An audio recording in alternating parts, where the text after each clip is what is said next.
Hi again. We're in John Wesley Brady's This Freedom Whence, England Before and After Wesley. This is the 100th video in this series. We're on page 278, Bulwarks of Social Liberty. This time, Brady is taking up the career of Ramsay MacDonald, 3 times Prime Minister of England.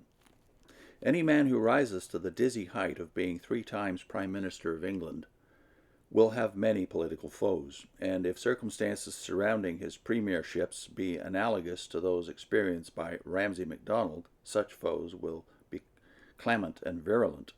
This is not the place to attempt judgment on the conduct of Britain's first Labour Prime Minister in the various crises of his difficult and dramatic career. Around that subject, debate will long rage. But one thing is beyond debate. Moral and spiritual forces have been uppermost in shaping all that is most attractive in the life of Mr. MacDonald. Born of labouring parentage in Scotland in 1866, his latent abilities were discovered by the minister of the local kirk, who procured for him a post as pupil teacher. When 18, he was a clerk in London, earning only 12 shillings and sixpence a week, but slaking his thirst for education by attendance at night classes and incessant reading. In 1894, he joined the ILP, where force of character and pronounced organizing ability marked him for leadership.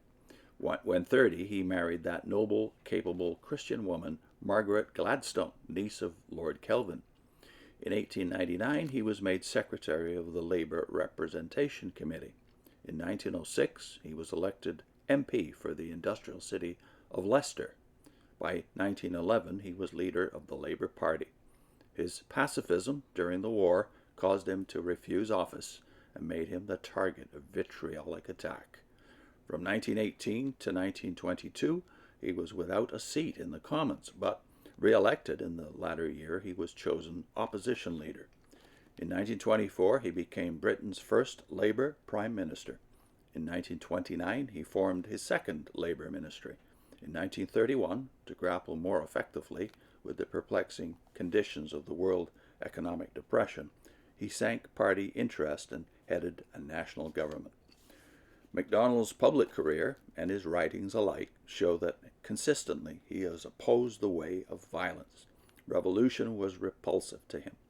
Though a thoroughgoing socialist, the materialism, the economic determinism, the class hatred, the atheism, and the final world cataclysm of Marx's doctrinaire dogma repelled him. His books, Parliament and Democracy and Parliament and Revolution, are vigorous apologetics for democratic government. But to him, such government must postulate freedom of thought, speech, and institution, must be based on moral principles, and must proceed from the untrammeled consent of the governed. MacDonald's foreword to Dr. Belden's book, George Whitefield, reveals clearly his belief in the dependence of democracy upon Christianity. The free churches, MacDonald pronounces, one of the pure sources from which free democracy came.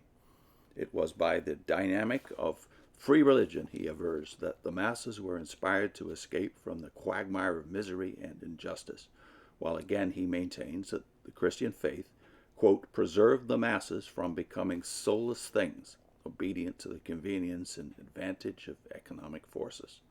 Democracy in Britain and America, MacDonald contends, has conquered the foothills. The baffling summit towers challengingly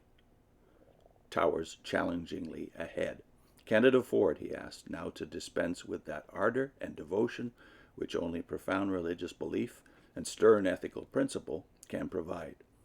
Then coming to that common baptism in one free faith, mediated by those intrepid modern apostles Wesley and Whitefield, he points out that it, quote, gave men self-respect and pride, and did not merely arm them with claims for sharing in this world's goods. The problem is still unsolved, MacDonald continues, how to make man his own master. It never will be solved by rectifying difference in status or in material possessions. Class conflicts will only mislead us and give victories barren of results. The generation which loses the spirit of life loses everything worth having. Let us not pride ourselves that we are progressing if we let go the interests and inspirations which brought the free churches into being. End of the quote by Ramsay MacDonald. I'll put in a link to the testimony of another British Prime Minister, four-time Prime Minister in the Victorian era, William Gladstone.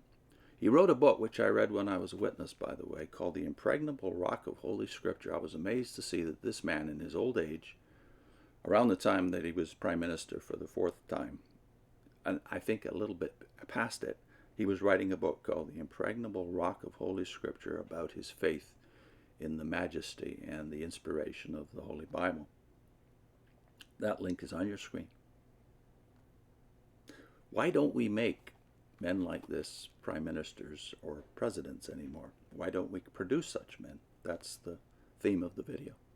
See you soon.